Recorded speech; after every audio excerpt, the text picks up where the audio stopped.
رمضان المبارک کی جو خاص فضیلت ہے، اس خاص فضیلت کو رمضان آنے سے پہلے ذہن میں بٹھا لیں اور رمضان المبارک پورے کا پورا اس ذوق سے گزاریں کہ ذہن میں بات موجود ہو، ذہن میں کہ دراصل رمضان کیا ہے۔ اللہ کے پیارے رسول صلی اللہ تعالیٰ علیہ وسلم نے فرمایا، اے لوگو تم پر ایک عظیم المرتبت مہینہ سایہ فکن ہو رہا ہے۔ حضور فرماتے ہیں شہر مبارک،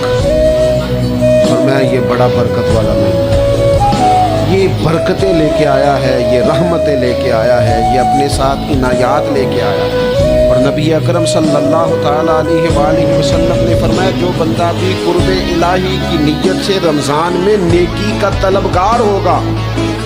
فرمایا وہ اگر نفل نیکی کرے گا نا تو اللہ تعالیٰ اسے فرض کے برابر ثواب عطا فرمائے۔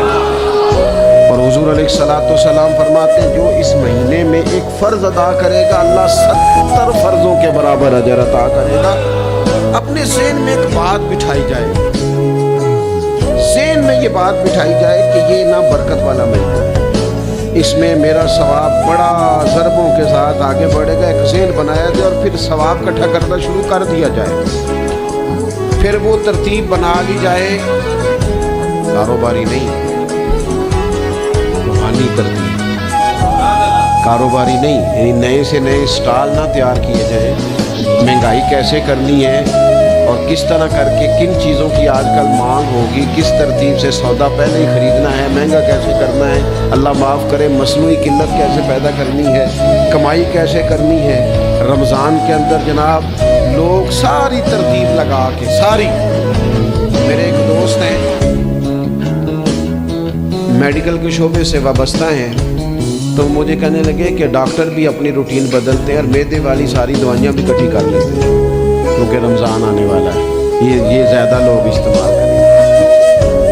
وہ ماحول نہ پیدا کریں کہ ہر چیز دنیا داری ہو جائے، ہر چیز دنیا داری نہیں، ہر چیز کو ایک نیا روپ دے دیا جائے اور نیا سے نیا مال کمانے کا سلیقہ بنایا جائے۔ میں اکثر کہا کرتا ہوں کہ رمضان تو اس لیے تھا نا کہ اس میں کم کھانا ہے، تھوڑا کھانا ہے، لیکن اگر بندہ کہے کہ میں نے صبح کا چونکہ کھایا نہیں لہذا اب شام کو اتنا کھانا ہے کہ ہفتے سے پہلے ڈاکٹر کے پاس بھی جانا ہے، میں نے وہ سارا پوری کرنی ہے روٹین، تو پھر وہ مقصد کو نہیں نہ سمجھا، پھر اس نے اس خوبصورتی کو نہیں پایا جو خوبصورتی اس کو دین دینا چاہتا تھا۔ ایک تو رمضان کی فضیلت کو سمجھنا، اور پھر جب ہم روزہ دار ہیں، ہم نے روزہ رکھا ہوا ہے، تو نبی پاک علیہ السلام نے خود اس مفہوم کو کھول کے بیان کیا، فرمایا جس بندے نے جھوٹ نہیں چھوڑا، گناہ نہیں چھوڑا، گویا غیبت نہیں چھوڑی، بدی نہیں چھوڑی، اللہ کے محبوب علیہ السلام فرماتے ہیں پھر اللہ تعالیٰ کو اس کے بھوکا پیاسا رہنے کی تو کوئی ضرورت نہیں، کیونکہ لعلکم تتقون، تقوی اختیار کرنا تو روزے کا مقصد تھا، اور اگر اس نے وہ بات کو سمجھا ہی نہیں، استاد کے لیے صرف استاد ہو جانا ہی ضروری نہیں، اس کو پھر اپنے منصب کا لحاظ کرنا بھی ضروری ہے کہ میں استاد ہوں۔ والد کا صرف والد ہو جانا ہی کمال نہیں، اس کو پھر اس منصب کے تقاضوں کو بھی سمجھنا چاہیے کہ اب میں ایک باپ ہوں، اب میں روٹین میں وہ آزاد نہیں ہوں کہ جہاں میرا جی چاہے گا جاؤں گا، جہاں میری طبیعت چاہے گی میں کھاؤں گا، جہاں میرا دل کرے گا میں وہ کام کروں گا۔ اب آپ سرپرست ہیں، سربراہ ہیں، انسان دیکھیں نا، ایک شخص ہے وہ عالم ہے، اب علم پڑھ لینا صرف کمال نہیں، وہ اپنے منصب کو بھی تو سمجھے، اس منصب کے وقار کو، اس کے لحاظ کو بھی تو سمجھے نا۔ ایک آدمی اگر عمر رسیدہ ہے، بڑا ہے، بزرگ ہے، اور وہ چاہتا ہے کہ میری بزرگی کی وجہ سے میرا اکرام کیا جائے، تو اسے اپنے منصب کا بھی لحاظ کرنا پڑے گا۔ اس کو حضرت سعدی فرمایا کرتے تھے، میں نے 18 سال کے بزرگ دیکھے اور میں نے 75 سال کے بچے دیکھے۔ حضور کیا مطلب؟ فرمانے لگے عمر ہو گئی لیکن اپنے منصب کا خیال نہ کیا، عادات بچوں والی رہی۔ اور فرماتے میں نے ایسے لوگ دیکھے جن کو شروع وقت میں ہی اللہ والوں کی صحبت نصیب آئی تو وہ جو بزرگی ہے وہ پھر عمر کی وجہ سے نہیں ملی، وہ اللہ نے علم اور عمل کی وجہ سے عطا فرمایا۔ تو اپنے منصب کا لحاظ کرنا کہ میرا یہ منصب ہے، اسی طرح جب ہم نے روزہ رکھا ہوا ہوگا نا تو پھر ہم نے اس منصب کا بھی لحاظ کرنا ہے کہ میں روزے دار ہوں۔ پھر خالی بھوکے پیاسا نہیں رہنا۔ رسول پاک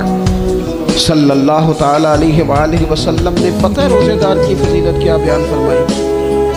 اللہ کے محبوب صلی اللہ تعالی علیہ وسلم فرماتے ہیں کہ رب فرماتا ہے ابن آدم کا ہر عمل اس کے لیے، روزہ میرے لیے،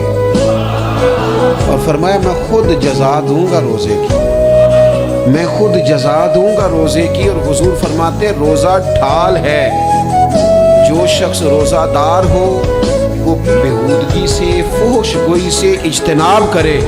اور اللہ کے محبوب صلی اللہ تعالی علیہ وسلم فرماتے ہیں اگر کوئی شخص اسے گالی دے، اگر کوئی شخص اس سے جھگڑا کرنا چاہے تو پتہ کیا جواب دے؟ اسے کہے بھئی میں روزے دار ہوں، میرے منصب کا تقاضا نہیں کہ میں تیرے ساتھ الجھوں۔ اور رسول پاک صلی اللہ علیہ وسلم فرمانے لگے اوہ اتنی بڑی بات۔ حضور فرمانے لگے یہ صحیح مسلم کے لفظ ہیں، کریم محبوب فرمانے لگے مجھے اس رب کی عزت کی قسم جس کے قبضے میں محمد عربی صلی اللہ علیہ وسلم کی جان ہے، حضور فرماتے روزہ دار کے منہ کی خوشبو اللہ تعالیٰ کے نزدیک قیامت کے دن مشک کی خوشبو سے بھی زیادہ وقت والی ہوگی۔ اس کے منہ سے جو خوشبو آتی ہے قیامت میں مشک پیچھے رہ جائے گا، اور رب کی بارگاہ میں صرف روزہ دار کے منہ سے اگر تیرے منہ کی خوشبو رب کو اتنی پسند ہے تو تجھے بھی تو اپنے منصب کا خیال ہوگا کہ میں نے روزہ رکھا ہوا ہے، میں روزہ دار ہوں۔ میرے نبی پاک علیہ السلام کے یہ دو لفظ ہیں نا، وہ صوفیاء ہیں نا اللہ کے نیک بندے جو ساری زندگی تڑپتے رہے کہ کبھی یہ حقیقت منتظر نظر آنا لباس مجاز میں، کبھی مالک ایک دفعہ کبھی تیرا جلوہ، کبھی یہ حقیقت منتظر نظر آنا لباس مجاز میں،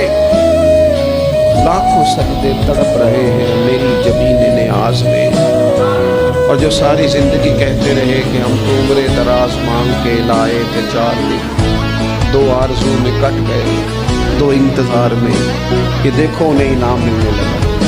جو اس کی راہ کے سوالی تھے، جو اس کے رستے کے مسافر تھے، جو اسے پانا چاہتے تھے، جو اس کی دید کرنا چاہتے تھے، جو اسے ملنا چاہتے تھے، میرے رسول پاک علیہ السلام نے فرمایا روزہ دار کو 2 خوشیاں ملیں گی۔ ایک خوشی اس وقت ملتی ہے جب وہ افطار کرتا ہے، اور فرمایا ایک خوشی اس وقت ملے گی جب وہ اپنے رب سے ملاقات کرے گا،